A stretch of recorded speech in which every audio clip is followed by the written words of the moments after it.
কি বলার জন্য সাথে রেখেছে বলেন। আচ্ছা, আপনি যাকে বিয়ে করছেন তার সঙ্গে কি আপনার আগে প্রেম নাকি এটা আঙ্কেল আন্টির পছন্দের মেয়ে? মা বাবার পছন্দের। তাহলে তো কোনো সমস্যাই নাই, আমরা আজই কাজে অফিসে গিয়ে বিয়েটা করে ফেলি।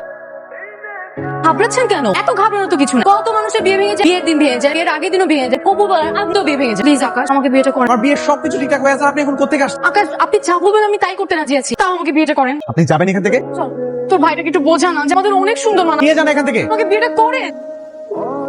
এটাই তো উজ্জ্বল কালার। আরে তেমন করতে হবে না। আসলে আঙ্কেল, আমি ছোটবেলা থেকে একটু ধার্মিক স্বভাবের মেয়ে। বড়দের সম্মান না করলে আবার আমার মনে শান্তি লাগে। আন্টি জানেন, আমি না বাসার সব কাজ করতে পারি। আচ্ছা আন্টি, আকাশের যার সাথে বিয়ে হচ্ছে সে কি সব পারে? না, সব পারে, তবে কিছু কিছু পারে। আমি বলি কি আন্টি, আকাশের সাথে বিয়েটা ক্যান্সেল করে আমার সাথে দিয়ে দেন। আকাশের সাথে তোমাকে কেন বিয়ে? আকাশ আর আমি দুজনকে অনেক পছন্দ করি। আকাশ তোমাকে পছন্দ করে? জি আন্টি। আজকে কি করেছে জানেন? আপনাদের কি করে লজ্জার কথাটা ও আমাকে কোলে তুলে নেচেছে। আকাশের মা, আমি সব কি শুনছি? আন্টি প্লিজ, আকাশকে যদি আপনি আরেকজনের সাথে বিয়ে দিতে তাহলে আমি মরেই যাবো। বাবা, কি হচ্ছে ওখানে? তুই নাকি তোমার বান্ধবীকে পছন্দ করিস? কি? কে বলে এইসব কথা? তুমি মা বাবার সামনে এভাবে অস্বীকার কেন যাচ্ছ? এই চুপ, তোমা, এই তোমা, জলদি এদিকে আয়। তোর এই বান্ধবীকে কালকের মধ্যে বাসা থেকে বের করবি। আমি এতক্ষণ এটাকে আধা পাগল ভাবছি, এখন দেখি এটা পুরা পাগল। কি সমস্যা তোর? তোমার নিষেধ করার পর শুনছিস। এদিকে আয়। মা, বাবা, আমি কিন্তু কোনো কিছু করি না, বিশ্বাস করো।